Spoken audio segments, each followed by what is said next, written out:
Welcome to Phoenix and Flame, my podcast about rising from the ashes on the wings of boundaries. I'm Dana Skaggs, a psychotherapist known as the Queen of Boundaries.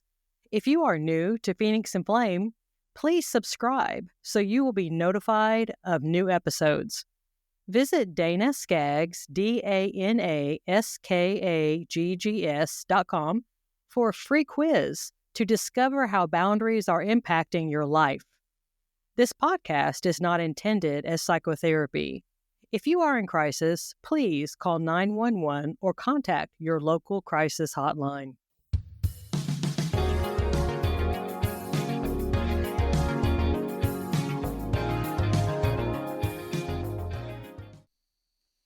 Welcome, friends.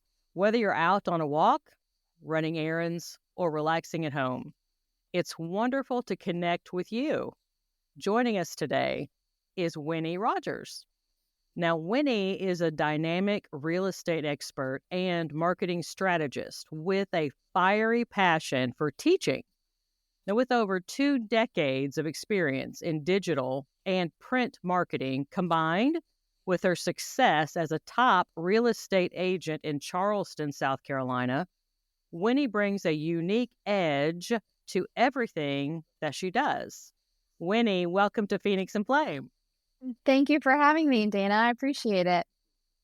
This is wonderful. Now, guys, Winnie and I were talking earlier before the podcast started, and I said, I wished I'd hit record. I always do that. I start talking to my guests, trying to create some comfort and connection before we start recording. And then we say all these things, and I'm like, wait. I want to record everything that we're saying. You're like, So that's a good one. I know, that's a good one. We need to have that recorded. So really, we were talking about how this podcast, Phoenix and Flame, the tagline is pushing through and transforming, even when you feel like a pile of ash. And we've had so many absolutely wonderful guests on the podcast who've done amazing things, but we are interested also in the backstory. I love to hear biographies. I love to read biographies, finding out, these people that we see have accomplished so many things. But then with the biographies, you find out from the backstory, what did they go through? What was hard for them? What were their failures? How did they come through? That's the essence of Phoenix and Flame. It's like, what was the fire? What was it that just you felt burnt you down to ash? What did it feel like to sit in that ash pile, not knowing if you were going to rise or not? And then what helped you to rise into the Phoenix? And those stories, I think, are very fascinating. So, Winnie, when you think about all of that, and you kind of had shared with me at some point about experiencing some turmoil in your life because you weren't really paying much attention to your intuition. Yes. Yeah. So there was a point in my life when I felt like intellectually nothing was wrong.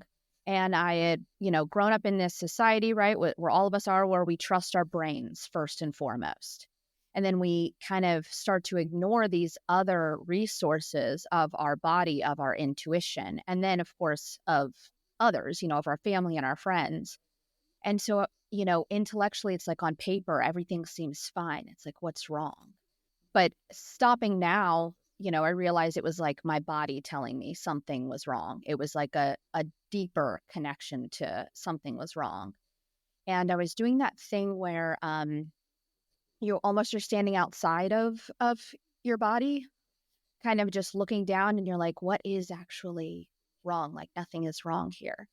And but I found that when you're doing that, it's because you're disconnecting, from reality, like during that. And so I just started investigating, really. That was a huge part of it, was just absolutely getting curious. Like, what is this?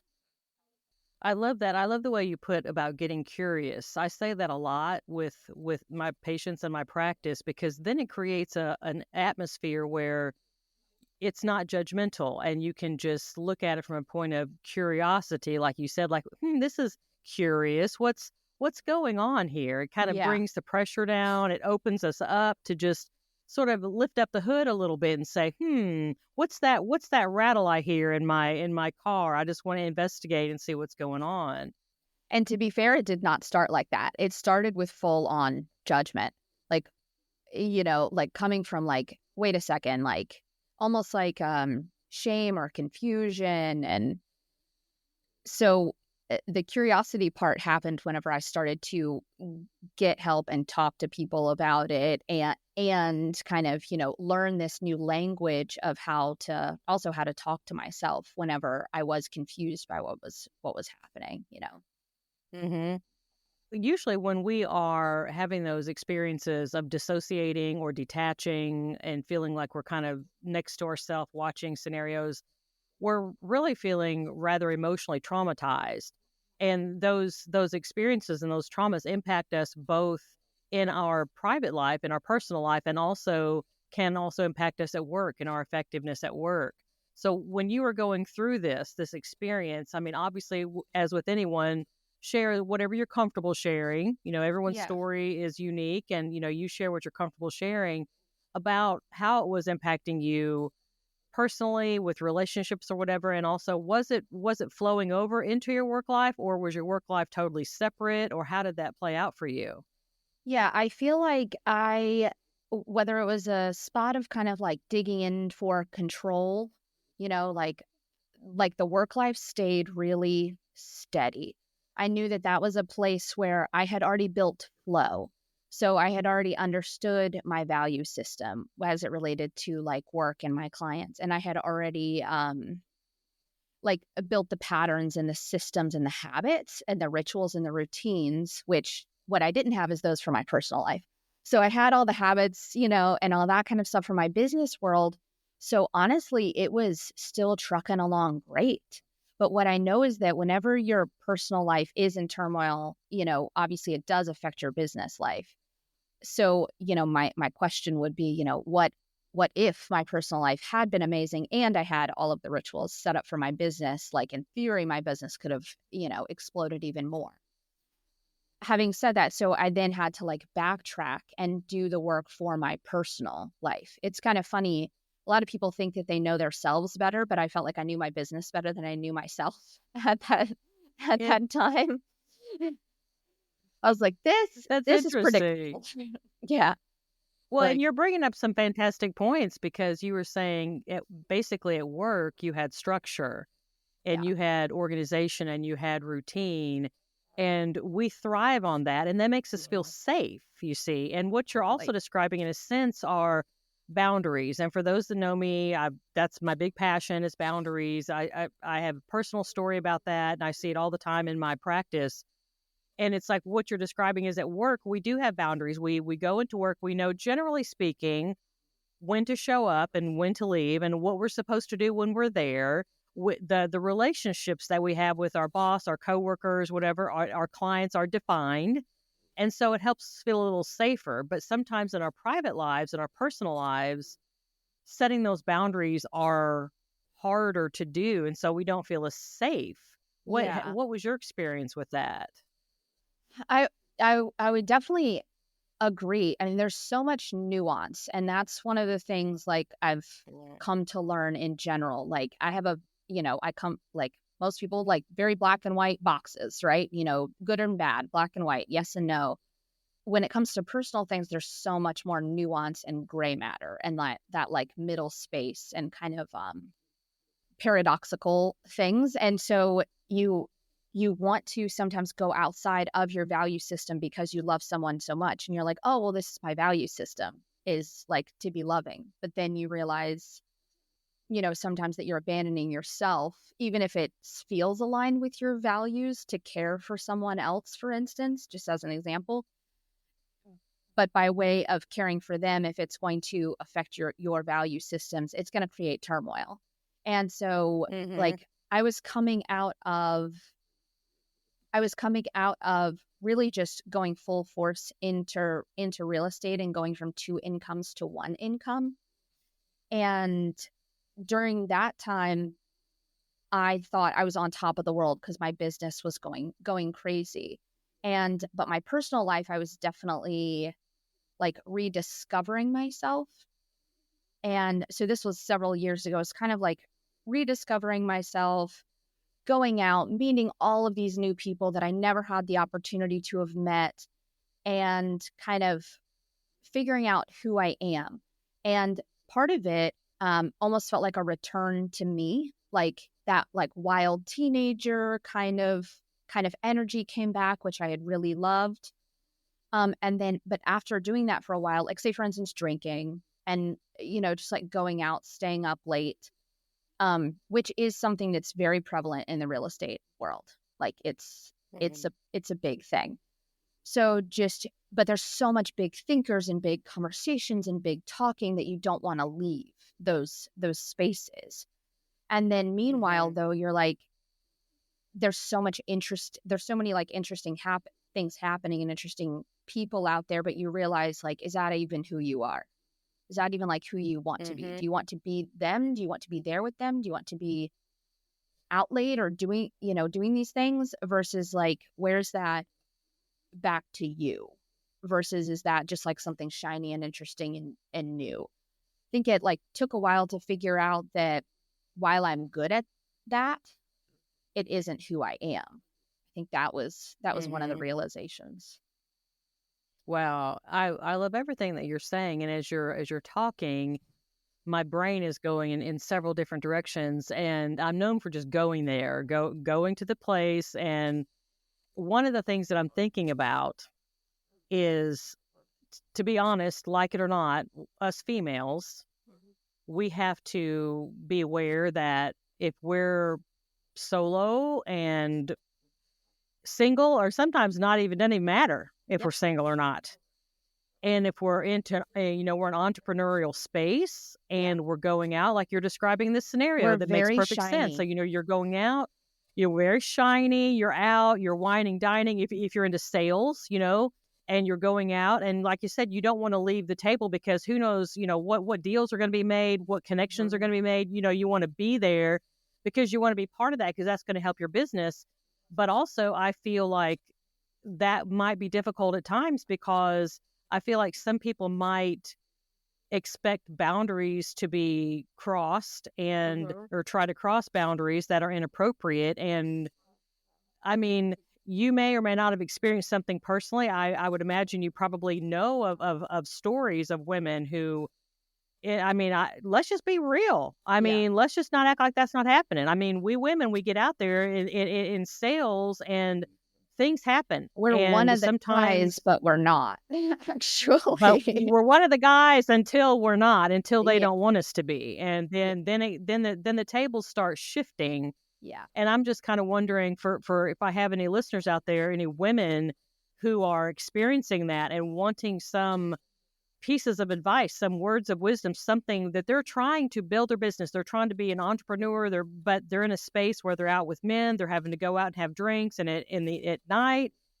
What would you recommend? What if they're listening to you right now? Yeah. They don't, like you said, they don't want to walk away from the table and leave because there's going to be a deal that they want to be a part of.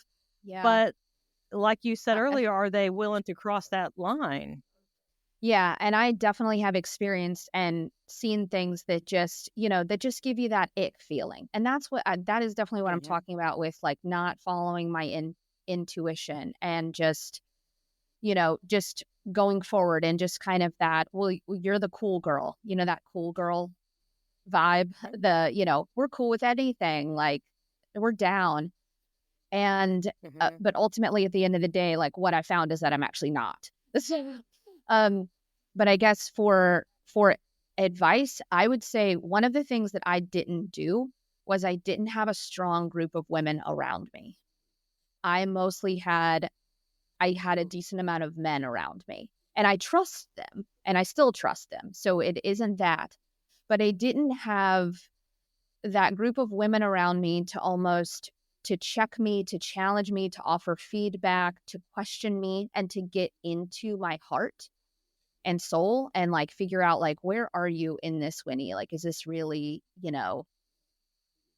like what you want to do? Is this really okay? So I think like having a really good group of supportive females and making sure that, if you are living that lifestyle, because if you are in sales, that's it. Like even to this day, like that's part of my, like in my lifestyle. Like I travel, I go to dinners, there's happy hours, things like that.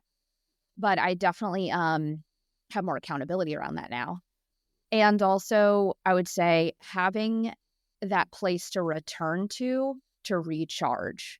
That is a huge, huge thing for me, is I have created rituals and routines at home and habits that have helped like bring me back to me so that I don't question who I am. Because there was definitely a place where I was that I was like, is this even me anymore?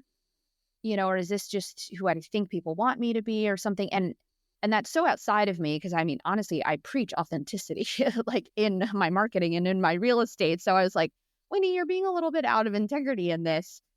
But having said that, I didn't know better yet. I didn't realize that I was. So like doing the work to self-discover and identify like what really is important to me, not just intellectually, but like in my heart and in my gut. So like those body checks, and then adding those rituals for when you get home or when you get to your safe place to recharge, because some of those experiences can be depleting if they're out of alignment. So it's like anything that's out of alignment, you can do it for a short period of time, don't get me wrong, but you can't do it for a lifetime, because it will totally, it'll destroy you. Well, like you said, it's because not aligned with who you are as a person. And when you think about, and I view things a lot through a boundaries lens, because it's just kind of how my brain processes. And there's about yeses and there's about nos. And what I'm hearing the yeses are making sure that you are bringing in those strong women to encourage, to mentor, to give you ideas, to have your back, to challenge you, to say, hey, you're kind of skidding sideways, or are you aware of these danger areas? I mean, the ones that have been in the business longer or whatever, and they've been through some things, and they can kind of share, hey, if you may not be aware, but you're getting ready to possibly go into something that's a little bit dicey, a little bit risky, let's build you up, let's make you strong. So that would be a huge yes, right? For yes, bringing all these strong, wonderful, creative women around you. And also the other side is no, which is, that's a side that I've run into with females have a harder time with the no. And something specific, when you have women who are in businesses that are dominated at times by males, and sometimes, just be brutally honest, sometimes there's a situation, and I'm not making this up, right, where you're sitting next to someone, a male, who's in some kind of a power position, right? And he's laying his hand on your leg or your knee or some such thing. The question that was posed to me at one point by a woman that I was interacting with, she said, because we were talking about boundaries, and she said, I need to know how to say no without burning that bridge, because she says, let's be real. I mean, he has power. I can't afford to burn that bridge. Let's be real and honest about this. But at the same time, I don't want him to think that this is going to be going in some direction that I'm not comfortable with. Yeah. And you can only play it off so much. One of the things that I found helpful, and I'm really wondering what your experience has been and your words of wisdom here, is how can we say no, but in a very diplomatic fashion, a way that we can do, whether we're doing it with our body, whether we're doing it with our words, where we're saying no without actually saying the words no. But we can say no, we can say that. But some women are very uncomfortable just saying, no, stop that. But we could possibly give them some other choices of what to do and what to say, like when they're traveling and they're out and it's happy hour and people haven't had a few drinks and feeling like, hey. So we just have to be honest about this when we're traveling a lot, when we're in sale. It happens. Yeah, it happens. And so I'm trying to speak to women out there who are trying to be rock stars in their jobs, and they're out there, rocking it, and they're traveling and they're doing the things, and then they find themselves in these awkward situations of needing to have that connection, not wanting to burn the bridge, but they don't want to go there. Yeah. Now, no judgment on somebody that does. Everybody's different. Everybody's walking their own path. But I'm talking to the women that want to say no and don't know how. What are your suggestions for those women? I mean, I think one of the best suggestions would simply be a redirect of the conversation, like bring up something more professional and just almost create like like a Pavlovian response of like anytime it goes like a little bit there, like a little bit to the edge, then bringing it back to something work related. Like part of me even says, bringing it back to, well, how's your daughter? Or something like that. I've done that before. How's your wife Oh, been? yeah, it's like she's doing great. So I think part of it is kind of like bringing it back to where it is. And then the other thing is, hey, I don't feel comfortable with that. And then I do think there is something to be said for putting a hand up. That's my personal, I don't know if it's almost like a visual cue of a boundary. And then one of the things that I've done too many times, and I feel like I am overdoing this, is the kind of laugh it off. Like I'm beyond the haha, like that's like, don't you be doing that anymore, kind of like being silly about it. It's definitely like, hey, that's not cool, man. And just stopping. One of the things that I've also done, and I've had to do this via text actually just recently, is, someone asked me out for dinner and I was like, and it's somebody that I know in a professional way. And so I just said, I'm not interested in having dinner with you, and then stop. Whereas in the past, I would have given a reason. I would have given an excuse. I would have softened it so that it didn't hurt his feelings or something like that.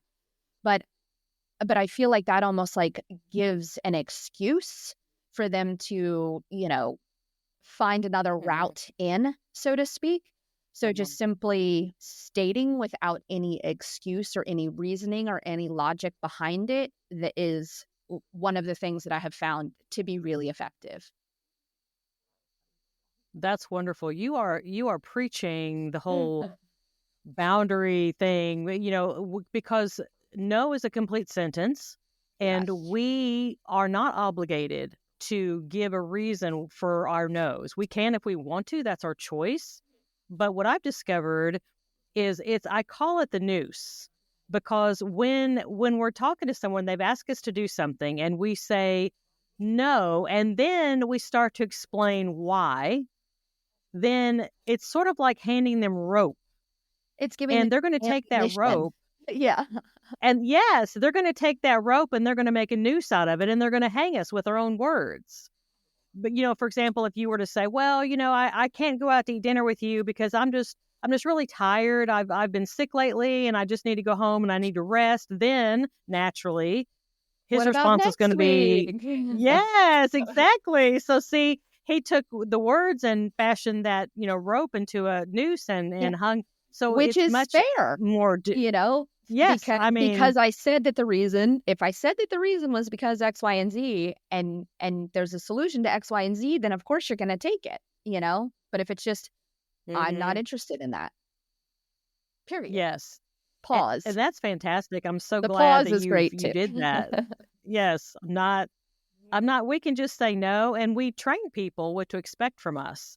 So once you start training these individuals that you're just going to say no, thank you, and that's it, then they're going to learn that they can't manipulate you in that way. Yeah. And that's a wonderful thing to teach someone. So I was wondering too, you're in real estate, which is entrepreneurial, and it's scary in a sense because it's fabulous and it's exciting, and the potential is amazing, and also it's scary because it's a gamble. It's not like working for a company that you're going to get a set paycheck every single, week or 2 weeks or a month. And, it can be a huge boon or it can be a desert. So what has helped you to navigate these entrepreneurial waters? Yeah. So I mean, that's one of the things, in real estate and in sales, I feel like that's why, they have that phrase, work hard, play hard, so that's why. And also have found a lot in the entrepreneurial world. And I see this all the time where you don't always speak the same language as somebody that's in a 9-to-5 kind of a setting. Like they don't understand the stresses of it because of the inconsistent paychecks or things like that. So they don't quite understand it. So you need to definitely seek other people that have been through it, that have created structure enough to support the instability that is sales and entrepreneurship. So I'm a big systems person for sure. That helps me a lot. And I definitely am really cognizant of who I surround myself with. So, and I'm definitely making sure that the other salespeople that I surround myself with aren't like, say, blaming the market or blaming clients or something like that, but that take extreme ownership in the success of their organization and their business. And it's one other thing I was thinking. But creating systems around it, having people. I definitely also have coaches around it that help with the mindset part of it. And one of the things I have found is that every time my business has slowed down, if I just continue to do the things that I'm supposed to do, it speeds back up.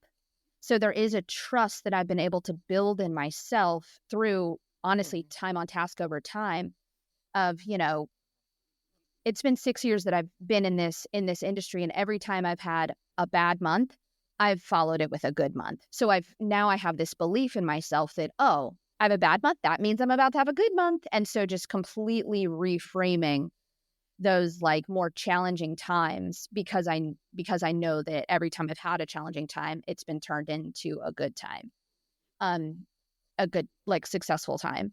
And so just going back to once again, like nurturing myself during that time. So it's like, all of the slow times for me are a time to build.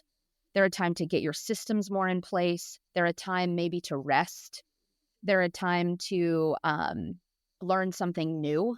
So that's what I use that downtime for. And because I've created these patterns, now I know, oh, it's downtime. Oh, it's time to learn something or to rest or to sharpen a system. And then it always comes out. So, I love but you have to that. I love trust that. that. Same thing with the downtime. Yeah. You have to Yeah, trust there. that. The first couple times I was like, Mayday, Mayday, I'm freaking out. Where's my next, paycheck gonna come from? So, but it happens. It's cyclical. The industry is cyclical, just like entrepreneurship in general is. Well, and I think from listening to you give that answer that it seems like there's some personalities that are more designed for just a corporate space where they're in there and there's more something they can depend on. They don't really have the personality for entrepreneurial. And then there's other people that the thought of going and working at a desk or in an office or in a cubicle or whatever like that, they would just assume just scrape their face off with their fingernails. I mean, it's Pretty just, much, yep. it's a very, and It's I think funny. it's we need to honor who we are as a person. What is our natural personality style? Yeah, a lot of people in my industry, the uncertainty is part of what drives them to success. And I have absolutely found that with me. Like if I don't know, what my quarter 4 is going to look like or something like that, then that it almost is like a slingshot. I pull back and I'm like, and like study and contract and like get everything ready to go. So it creates this stress inside of me that I've been able to use to fuel me. And I feel like that's definitely what a lot of entrepreneurs do. Having said that, a lot of people, I mean, in real estate alone, there's, an insane attrition amount, like 90% of agents, something like that, like quit in the first year.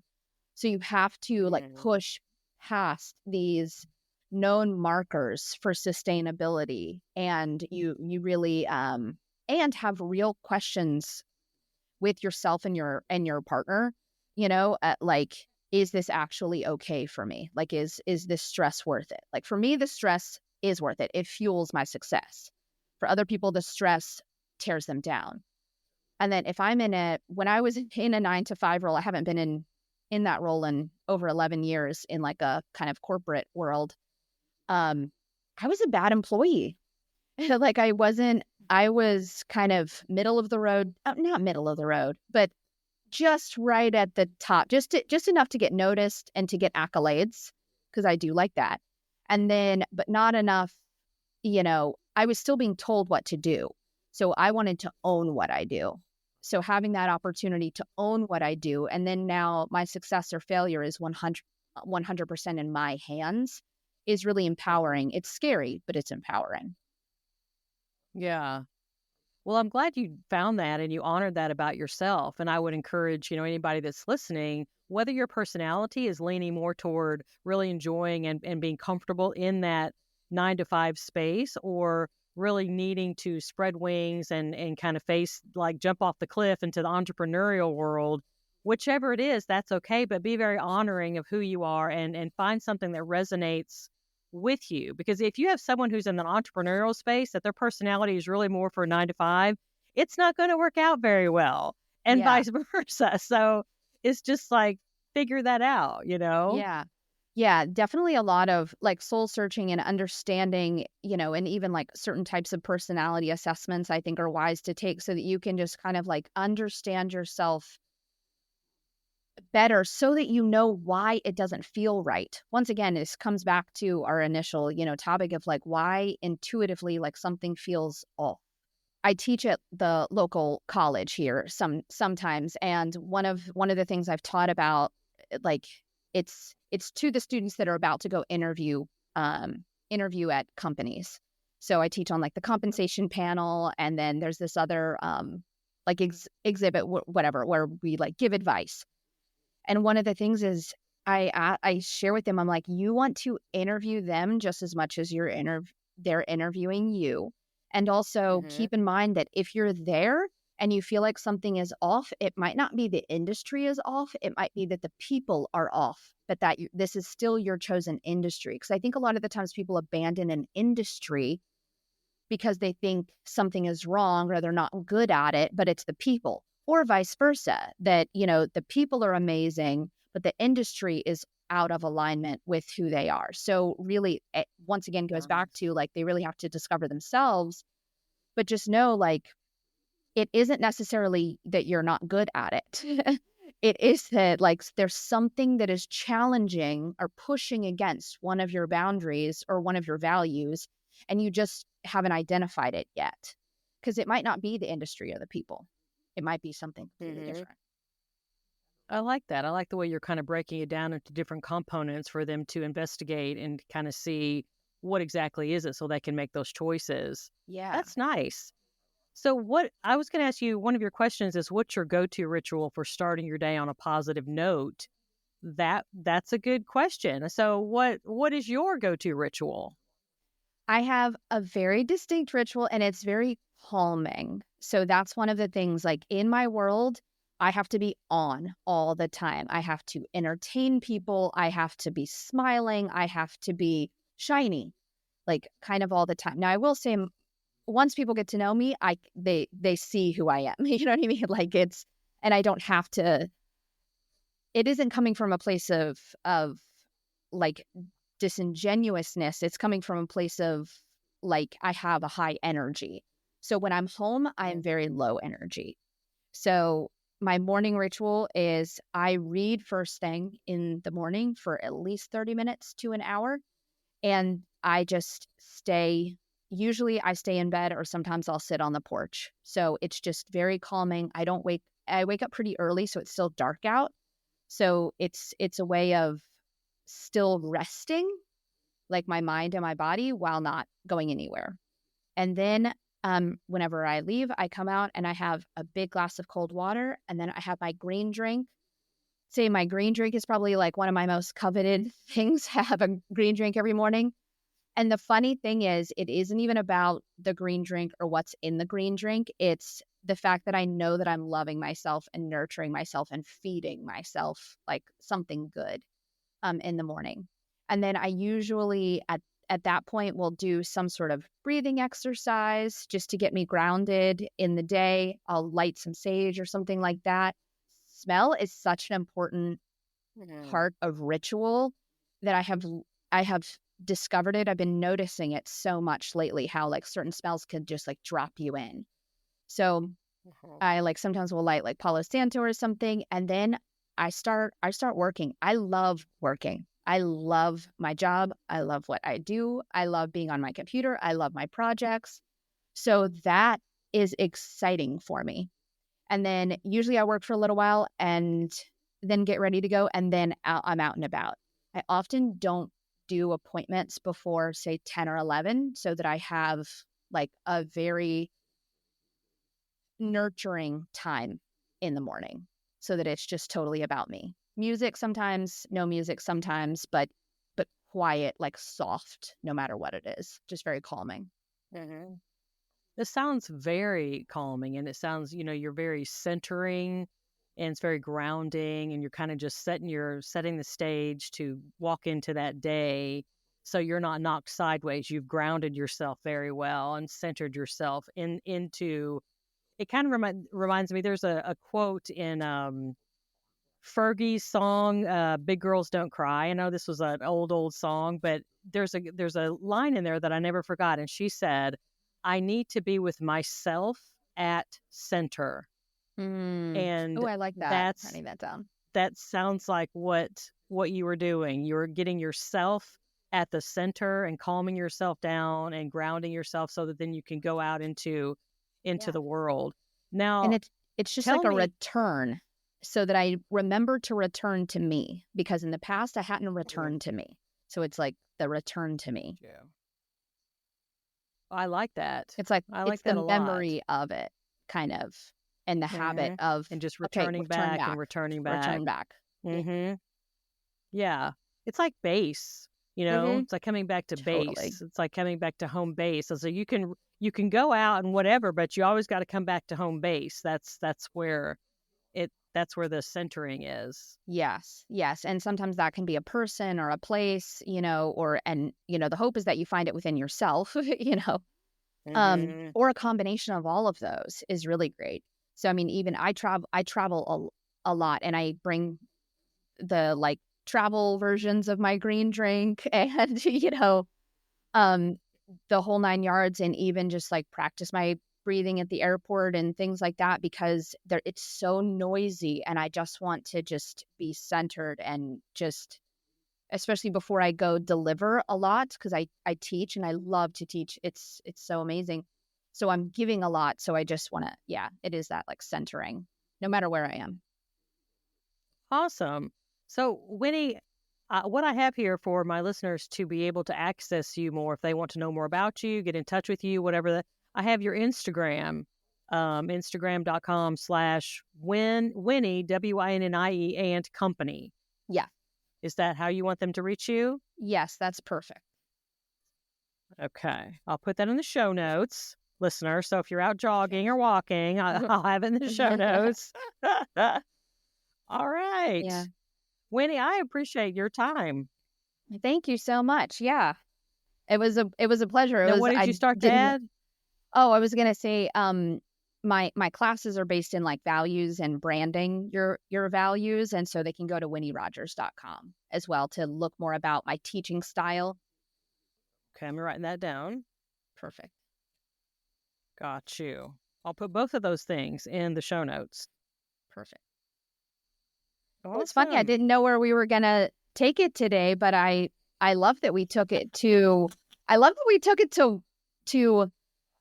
women protecting themselves and learning to identify what is okay, and then creating that safe space, for sure. So Thank you for the opportunity to share that. Absolutely. Thank you for the connection and this time. Winnie, thank you for gracing us with your knowledge and your experience and your transparency and your time today. Thank you very, very much. Thank you. Have a good one. All right, listeners, I know that you have heard Winnie say multiple things today that you're thinking, oh my gosh, I have a best friend or a family member or a coworker that really needs to hear what Winnie Rodgers has to say. Take this episode, copy and paste the link in your text, in your email, post it on your favorite social media platforms so that we can grow our Phoenix and Flame community and learn and teach and show people that they are not alone. We're in this together. I'm Dana on Phoenix and Flame.